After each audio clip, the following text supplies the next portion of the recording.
Tips with Tony. Tips with Tony. All about nutrition from your favorite dietitian. Everything you need to digest in your mind. Tips with Tony. Tips with Tony. Making you healthier one bite at a time. With Tony. Woo. Hello and welcome to the Tips with Tony podcast. I'm Tony Marinucci, your registered dietitian, helping you get healthy one bite at a time. Very excited for you guys to meet my very next guest. Virtually, I have in front of me Carolina Stone. She is a personal trainer, yoga instructor, and pregnancy and postpartum coach, which is going to be the chunk of our conversation today. I'm super excited. I myself am not pregnant, nor am I going to be anytime soon. However, all of my friends, I would say, and I say all, like 99.9% are in that time of life. Actually, my best friend just gave birth to a beautiful baby boy yesterday.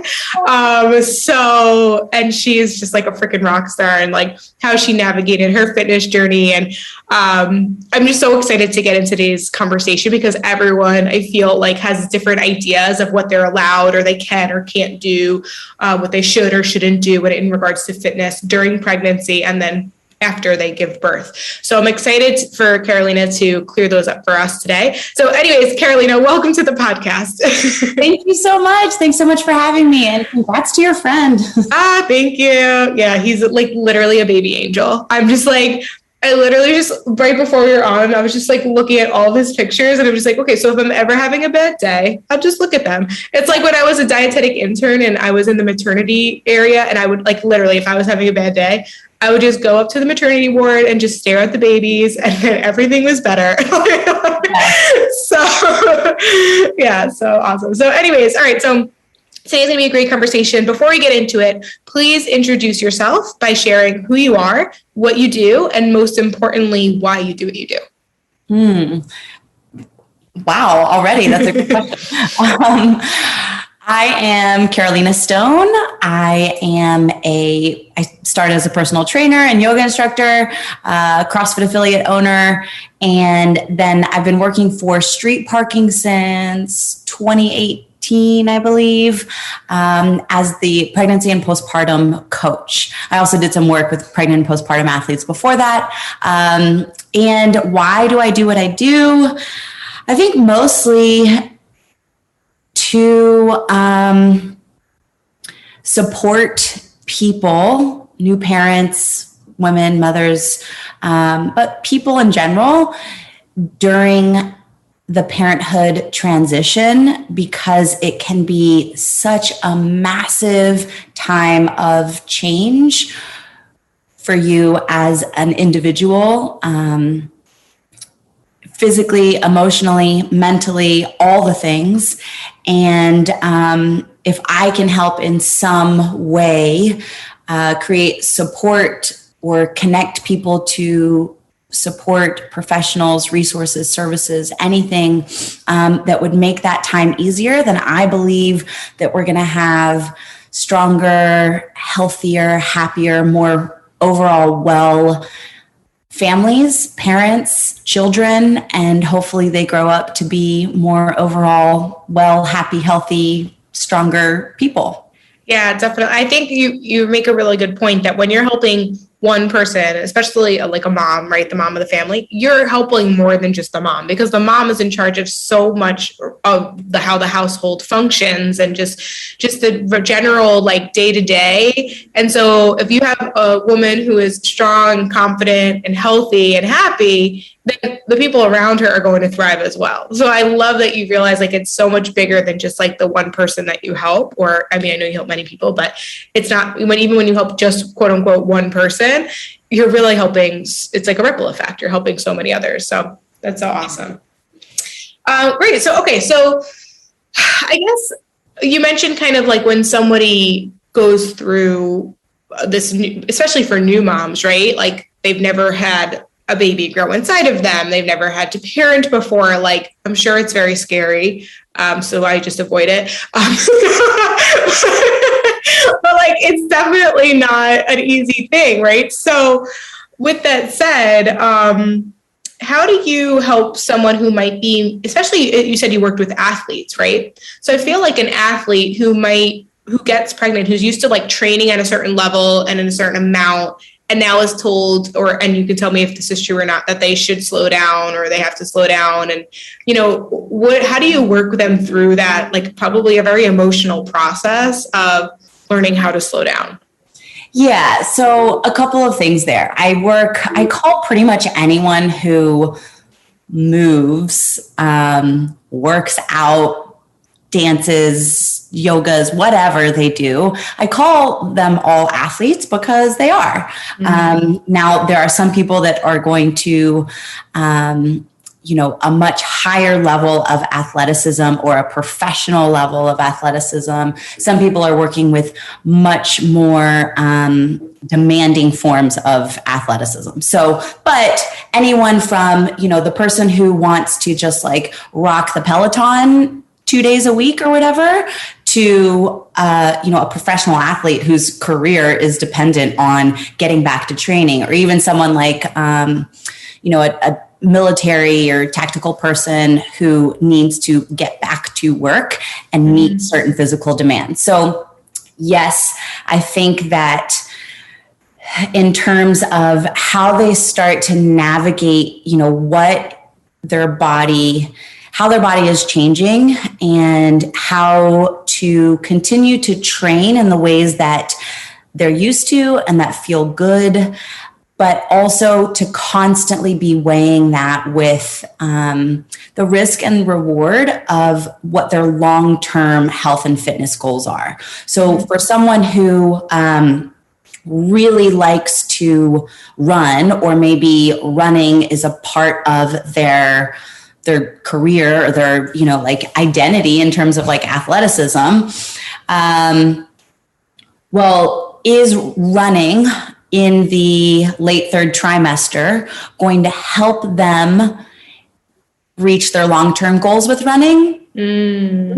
Probably not. We have to assess that with each person individually. But what I think that people don't realize is like, just because you can doesn't always mean that you should. And there could be other more effective ways for you to stay in line with those training goals. So maybe you're not actually running, but maybe you're doing some like sled pulls. Maybe you're doing some farmer carry marches.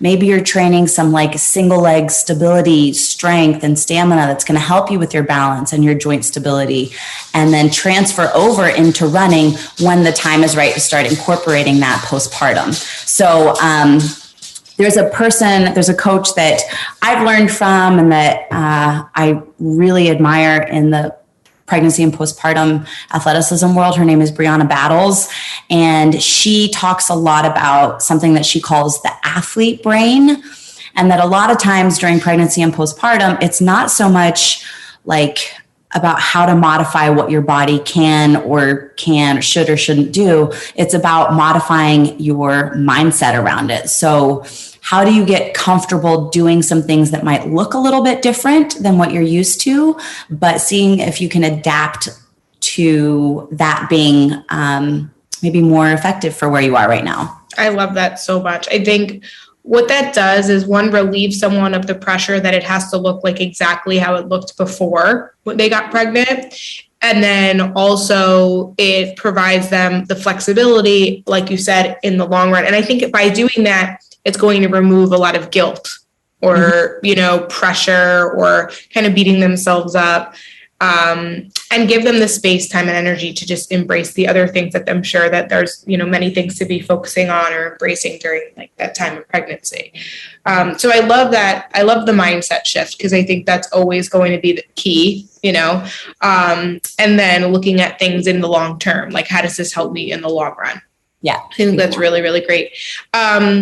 Kind of putting you on the spot here because I don't think I even said we were going to talk about this, but I am curious, because I think that was a really good point. Like for a runner, there's other workouts that someone can do to support running. They don't actually always have to be running to become a better runner. Mm-hmm. What are some workouts that would support someone to birth a baby? What are the things that like if I ever decide I want to really have a baby, like for real, like I've never really talked about this publicly, but like I pretty much want to foster or adopt. And right now I have a 5-year-old, like she's like a stepdaughter basically. And I love that because like I didn't have to birth her. Like the idea is just like, I think you're a mom, right? I know that, I'm pretty sure. Yeah. Like I just think all moms are just magic beings, like just magical, superhuman. It's just incredible that this is like our bodies can do that. It boggles my mind. So anyways, let's just say, just so I could would ease my anxiety about it, just like to feel more comfortable, like knowing that for 9 months I trained for this. Like I trained to have to push a baby out of me. Like what are the things that I would want to do, or what should somebody be doing up until the day of giving birth to kind of prepare them for the big day? Yeah. Oh God, I love that question so much. And, I was asking an exact question myself a few years ago. My daughter's 2 now, because I was in the same place where I was like, okay, what am I going to do? How can I train for this? How am I adjusted my nutrition, and I was taking all kinds of prenatals, and I was doing meditation, and I was doing all the things. And I think that it's most important for me to like preface this answer with just by saying that there are so many variables about pregnancy, birth, and the postpartum experience, the early postpartum experience, that you cannot control. So it doesn't matter how fit you are. There's no right amount of squats that is going to guarantee that you're going to have an easy labor and delivery. There's no right breathing exercise that is going to guarantee that there isn't some kind of complication during the birth or the postpartum experience that you might need more support from.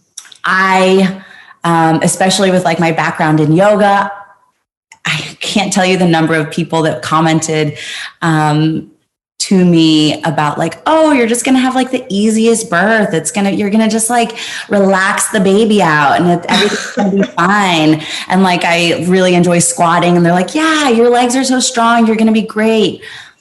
Well, I had a wildly difficult and traumatic birth. And it did not work that way. It didn't matter how much yoga I had done. Yeah. So it's important to know that, so that we're not setting ourselves up for like severe guilt or shame or disappointment when there is some kind of thing that we can't control. Now, all of that being said, yes, it does help to things like supporting your posterior chain. So during pregnancy, your belly is going to grow and expand. And that extra weight creates a lot of added strain and demand on your back and on your core. So we can do things like box squats or good mornings or some spine strengthening exercises to help support the growing belly. We can do things like shifting our training from like endurance running or style training to more interval training, where you are almost like mimicking the waves of contractions. So maybe you're doing like surges or pushes of 30 to 45 seconds and then rest in between. We can work on, getting the body and the baby into optimal position for birth. And that can be with the help of a chiropractor, a qualified chiropractor, pelvic floor physical therapist. It can be doing prenatal yoga, working with like birth balls and hip circles and movements, things like that. I think that one of the most underestimated tools and exercises that we have as birthing people is our breath. So your breathing muscles include, yes, of course, your lungs, but also your diaphragm and your pelvic floor. And they work together, and they work during birth and labor and delivery. And most of us hold so much tension just from like life that we're not used to letting go, and we're not used to allowing the pelvic floor to release and to let go. It's not about how strong your pelvic floor is. It's about your pelvic floor being able to move through the full range of motion, which means contracting, but also relaxing.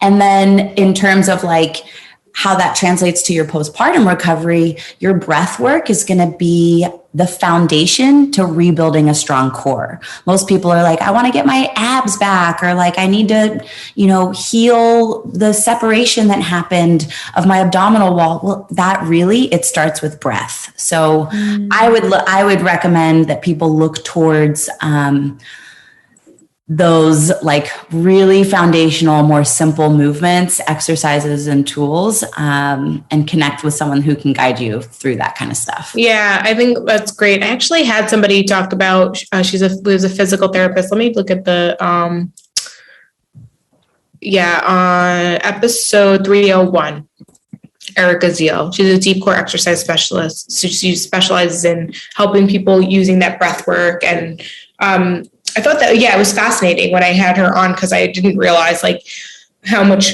less things that you like. I think we think like if we want to get stronger, faster, we have to go harder. Right. But like, it was just like, so she was basically saying exactly what you're saying. Like, just it's work with your body, listen to your body.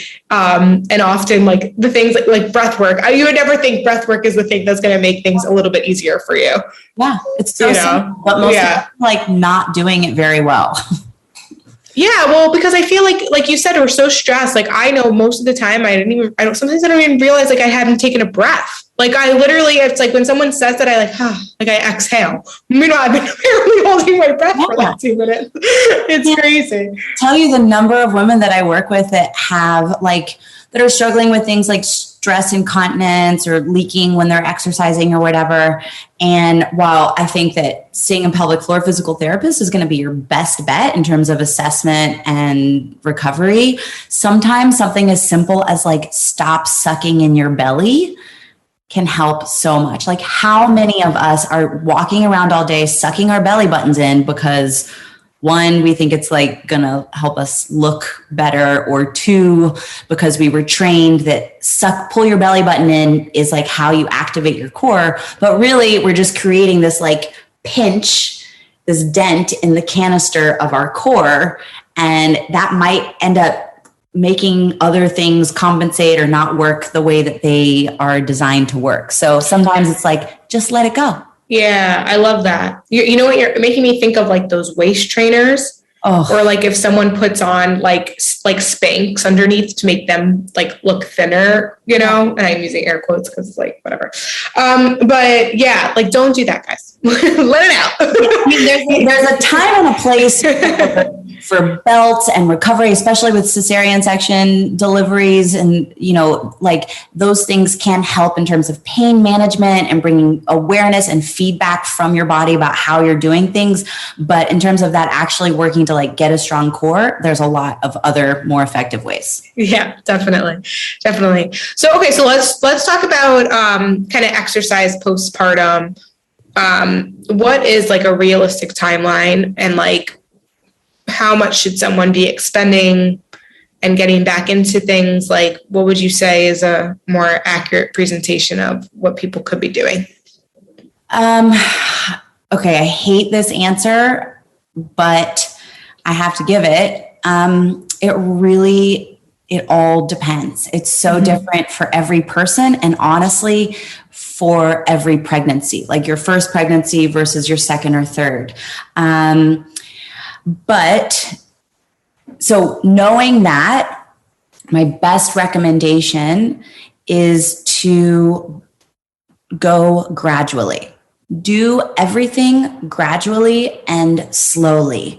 So instead of, let's say, burpees, instead of doing full burpees when you're cleared at 6 weeks, start with putting your hands on a table, stepping back into an elevated plank position, stepping forward, or bringing your hands down to the ground, walking out to a tabletop position on your hands and knees, walking your hands back in, just standing in a kneeling. So like take these things and make them smaller pieces.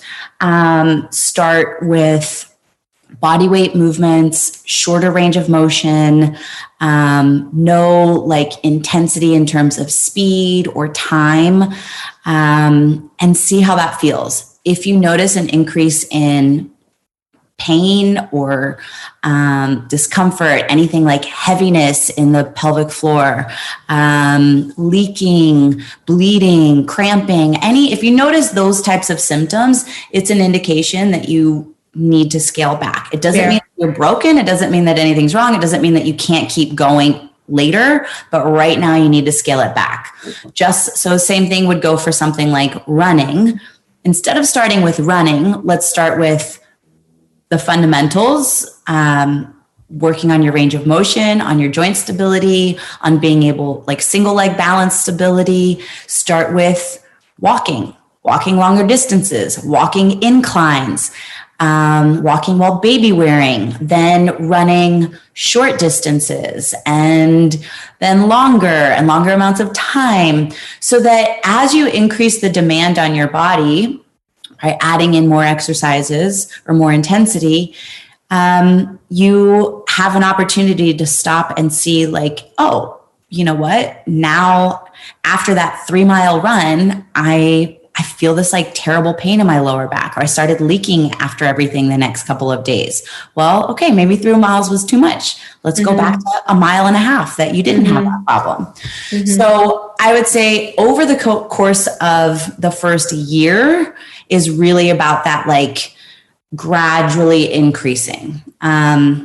If you're looking for like more mile markers or whatever, I like 12 weeks for adding any type of impact. And with impact, I always start with like light skipping or hopping, light jogging, that kind of thing. And then 12 weeks from when you're cleared. 12 weeks postpartum. 12 weeks postpartum. Okay, I wasn't sure. The being cleared thing at 6 weeks is like, it's just, it's so confusing, because really what they're looking for is whether or not you've healed, whether or not there's any like stitches that still need to be healed, whether or not there's any bleeding or infection or anything like that needs to be healed. They're not actually looking at the quality of the connective tissue on your abdominal wall, or the function of your pelvic floor holding up your bladder, or, so they're not looking for that. If you want those answers, your best bet is to see a pelvic floor physical therapist in person for an evaluation. Right. Oh God, this is so helpful. And I think that the answer is so true for most people, for anywhere, whether even, I don't know, you might be listening to this, maybe you're thinking about getting pregnant, right? So I was going to say, I don't know why you'd listen to this if you're not pregnant, but maybe you're thinking about it, or maybe you're listening for a friend or whatever. But so regardless of where you're at in your journey, I think it's always best to start like slow, especially if you've kind of taken some time off a little bit. But what about for the people who are struggling to even get started, right? So what would you say to someone who, actually, let me take that back. I think so many people, you said it can take up to a whole year, right? And I agree with you. Yeah. Minimum. And I agree. But I have worked with clients, and I've had people say to me, and we live in a society where it's almost like you're expected to bounce back within those 6 weeks, right? Like as soon as you get back to your pre-pregnancy weight, you're going to be praised for it, right? So how do you handle, like, what would you say to somebody who's like, feels like they need to get there faster, like they're kind of in a rush to get back? And I have had people tell me that they want to get back to their pre-pregnancy weight as soon as they can, because they want to have another baby again, and they don't want to risk being, overweight during pregnancy.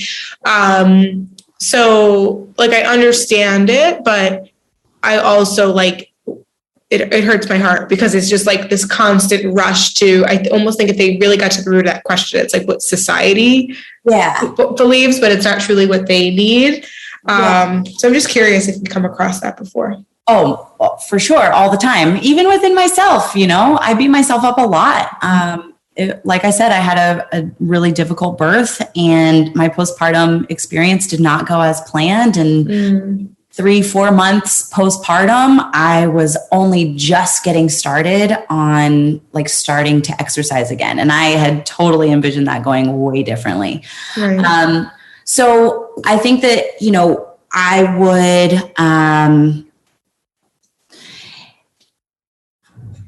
would have them, I would say, okay, so let's say, even if you were physically totally ready and capable of taking on whatever type of training you're trying to train.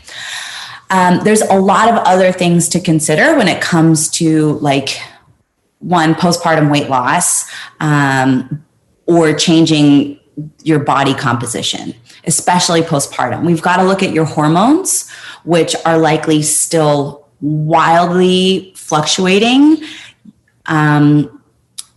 Whether or not you are breastfeeding, if you're fueling your body properly for maintaining your supply and the amount of exercise that you want to do.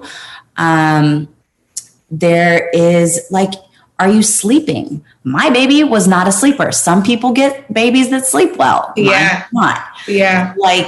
If I'm not sleeping and I'm trying to feed myself and this baby, and then I'm going to burn myself out in the garage because I want to lose all this weight, my body, all of that stuff is working against itself. And I'm just putting myself under so much more stress, and I'm just going to drag this whole thing out. So I would say, get yourself to a place where you've got some balance and some stability in your nutrition. I'm not saying it needs to be all dialed in. I'm just saying, are you having 3 relatively balanced meals a day?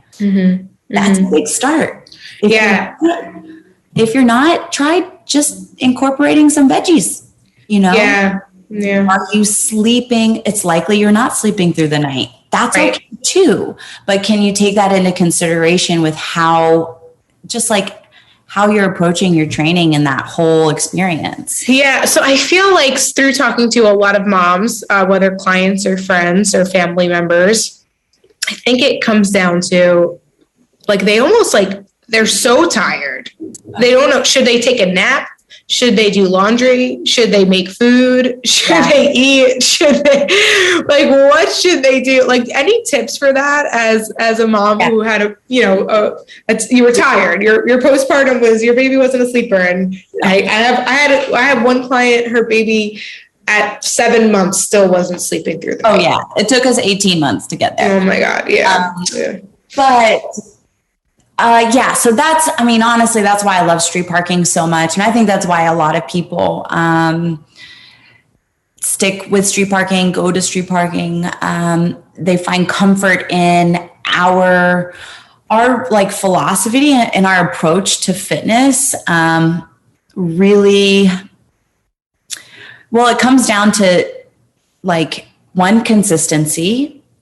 And how do you maintain consistency? We encourage people to do that with the more than nothing approach. So when working out for me, it used to look like a 50-minute session in the morning, a hot yoga in the evening, a run after, whatever. Now I've got 12 minutes before my baby wakes up and a kettlebell in my living room. I'm going to do a 12-minute workout while I'm, roasting some sweet potatoes in the oven, and then I'm going to go get my baby. And that, more than nothing, but being consistent with just more than nothing for a couple of years is going to get you a lot closer to those health and fitness goals than hitting something really hard one day, missing out for a couple of months, hitting it again hard for a week, so just more than nothing. It's okay. It's actually really awesome. It's so awesome. It's so awesome. And honestly, especially with something like a kettlebell, like there are certain things that you can do that I find are so much more efficient. And so it's not how long you work out. The length of your workout doesn't mean it was a good or a bad workout. Like the length of it doesn't determine the quality of it, right? But it's how the fact that you did it, first of all, is amazing, right? So whether that's 2 minutes or 20 minutes or 2 hours, you should be proud of yourself for showing up, right? But I love that you said that, because I think that's where a lot of people are struggling too. It's like, even when they finally get the energy, say, to do a workout, it's quote unquote only 20 minutes, and they're so frustrated with themselves and they wish they could make more time, and like they feel like it's not enough. And I love your messaging because it's just so much, there's so much compassion in it. It's just reminding people that you're human, you're in a different stage of your life right now. But I love bringing you back to what you said in the beginning, like think about the long-term game. The more you try to like burn at all ends and like try to make everything work and be quote unquote perfect, like the longer you're going to stay in that place where you're always really tired, like, and it's going to be like really, really hard. So I think that I love that approach, and just letting people know that, yeah, something is better than nothing. And I really do love that. Yeah. That's great. Yeah, we had Miranda. So tell us more about street parking. So for those who don't know, who maybe they didn't listen to that episode with Miranda, talk to us a little bit more about street parking. Yeah, so street parking is an online fitness community that makes programming for people with limited time, experience, or even abilities or space. So it is anything from, these like 10, 12-minute workouts that can be done with just a dumbbell or a pair of dumbbells or a kettlebell to, we've got programming for Olympic weightlifting or half marathon programming. We've got like all kinds of accessory programs. We've got yoga. We've got all kinds of great programming. But I think the thing that makes street parking really special is the support and the connection that you get from the staff, the coaches, but also mostly from the community, because it's always like-minded people that are like, hey, I'm just trying to squeeze a workout in, before nap time or before whatever it is, in between shifts as a shift worker, or in my, alleyway because I don't have a garage, I don't go to a gym, or I don't have whatever the case may be. It's just people trying to make it work for the sake of being just a little bit better, just a little bit healthier. Absolutely. And it shifts your mindset, your energy. And it's funny that we overestimate how long it will take for us to complete a workout. And I think sometimes if people got into the habit of actually doing the workout instead of being in the habit of obsessing over having to do the workout, they'll get so much closer to their goals, right? So make sure that, I love that. So, we're not done. I'll probably have a couple more questions, but just in case some people don't listen to all the way to the end, which you should, but if you don't, that's okay. Where can people find more about street parking? You can go to streetparking.com. Also, Street Parking has a awesome Instagram profile, and on the Instagram for Street Parking, it's at Street Parking. They share free workouts, samples of workouts. You can see videos of our actual members doing their workouts, tips from coaches, all kinds of really good content on the Instagram page. And then we have a YouTube channel where there are bi-weekly roundtables with our coaches that dive way deeper into, some of these types of things, like how to find motivation or how to do more than nothing. We've got samples of our yoga videos, more workouts, Miranda's pregnancy vlogs, all kinds of stuff on the YouTube channel. Awesome. All right. Well, so we'll definitely have you guys check that out, and I'll put everything in the show notes. So, all right. So to wrap it up, let's see. What do I want to ask you? It's a good question. I guess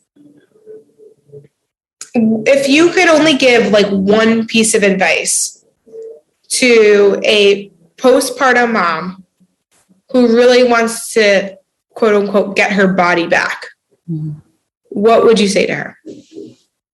To give yourself time.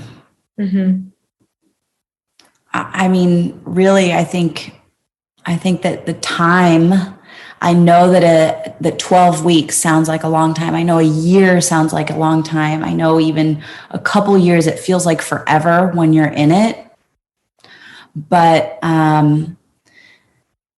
find some other ways to move or some other things to do that bring you some joy and some wellness. And for some people, sometimes that comes down to like postpartum therapy, and, support from a mental health provider,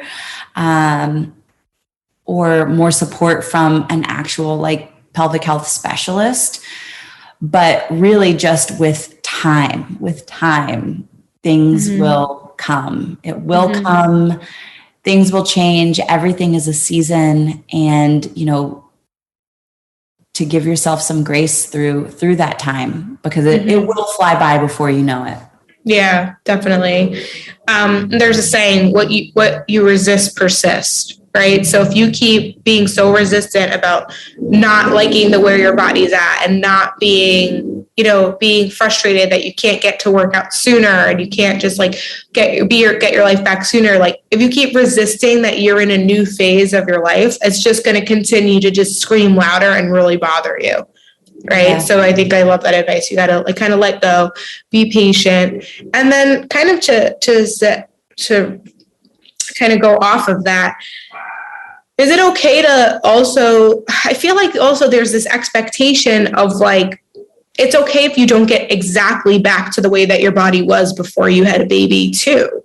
Like, I feel like, right? Like, can we just acknowledge that now it's the same body, it's just a different season, and it's okay if you don't get back to, especially who knows what their relationship with food was like pre-pregnancy, and like, it's also okay if you don't get all the way back to your pre-pregnancy weight.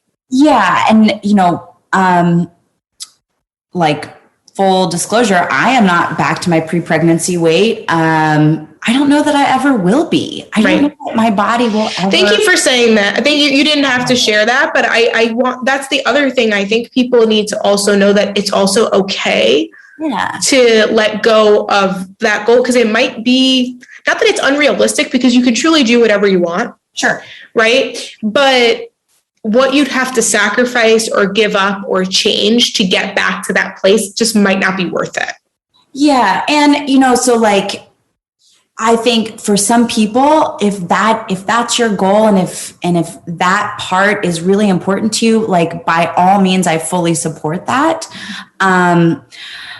I think, that language of like, get your body back, it's kind of going around a lot more these days that there really is no getting your body back. Like, why are we looking at going backwards? We are not that person anymore. We're not the same.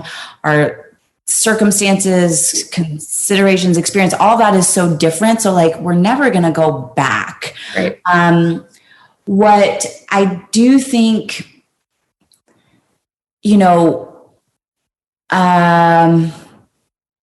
I think that like, so for me, for example, I don't like to share before and after pictures, because I don't really think that there's ever really like a finite before or after. Like which pre-pregnancy version of myself am I going for? Because there's a lot of versions of that person in that body. And there's me, how I look right now today. How I look 20 days from now is probably going to be different, just with like my cycle. How I look a year from now or 5 years now. So like, I think working towards the best version of yourself in any given moment or at any given time might be, like a healthier way to look at what type of body or aesthetics we're trying to work towards. So Yeah, no, I agree. That's why I use air quotes. You guys, I don't know if I think I said it. I don't know if you could hear or see, but I was like, because that whole phrase is just, it's like, it makes you feel shame. Like, I feel like it just like automatically makes you feel shame. It's like, I'm not ready. You just gave birth. Like, and now you're raising a tiny human. Yeah. And like that tiny human depends on you. Mm-hmm. So you know, and if you didn't take care of that human, you'd be a bad human. Like you would be a bad person. So yeah, you might be 20 pounds thinner, but you're a bad human. So I don't know. I'll take the 20 pounds over knowing that I didn't do right by my child. So. And I know a lot of people that, you know, there's people that have different approaches where it's like, hey, I need to really take care of myself and stay focused on my fitness goals so that I can show my kids or show my family what that looks like. And there are some people that are like, no, I need to do everything for the kid first, and then I'll squeeze myself in. Like I'm not here to tell you what is the right or the wrong way. Right. That's up to you and your family to decide. But I'm just saying that like there are a lot of different ways. There's definitely, you have to be flexible with it. But either way, we want you to take care of yourself. How you do that and what that looks like is truly up to you. Yeah. And like if you really learn to yourself and know what you need, like you will be able to decipher, like I was talking earlier, like whether you need a nap or you need food or you need, you know, like the more you ask yourself and you like genuinely ask yourself and are honest with yourself of what you need, not what you think you quote unquote should do, you will actually, it'll become more clear and you'll actually be able to trust yourself and know that like that's part of self-care. Right. Yeah. Self-care is honoring your needs. So, yeah. So this has been a great conversation. Is there anything you want to add or anything we didn't talk about today we can wrap up with? Yeah, I think I mentioned this to you before, but just like, it's really important to me that, whoever is listening or whoever I work with, that they know that, there is no one right or wrong way to do this stuff. Just like with parenting, it's so individual. It's so, it changes, constantly. And my main goal is to just support people however they need or want. The last thing that we need as people, as women, as new parents or whatever, is to feel any more guilt or shame or even sense of like burden or overwhelm by adding this whole new list of like tasks of things that we should or shouldn't do. Mm-hmm. So. Yeah. Thank you so much. This has been so helpful. So where can people find you if they want to ask questions, connect with you? Yeah, so I'm on Instagram. You can find me. It's care_Lena or care_O_Lena. It's my name spelled phonetically. And you can always message me there. I'm totally open to DMs and that kind of thing. Or you can find me on the Street Parking Facebook members community. You can always tag me, reach out to me, that kind of thing. Or you could email me. It's mamas@streetparking.com. MAMAS@streetparking.com. Awesome. All right. So I'll definitely put the Instagram and the Street Parking link in the show notes. And I could put the email there too. So all that'll be in the show notes. Thank you guys for listening. Thank you so much, Carolina, for being here. This was so great. If you guys are listening and you enjoyed the episode, take a screenshot of it, share it on your story, tag me at @tips_with_Tony and tag Carolina as well. And if you're not subscribed to the Tips with Tony podcast, definitely hit that subscribe button. A new episode comes out every Tuesday and Thursday. And when you're subscribed, you don't miss a beat. All right, that's it from us today. Thank you so much for listening. I'm Tony Marinucci, your registered dietitian, helping you get healthy one bite at a time.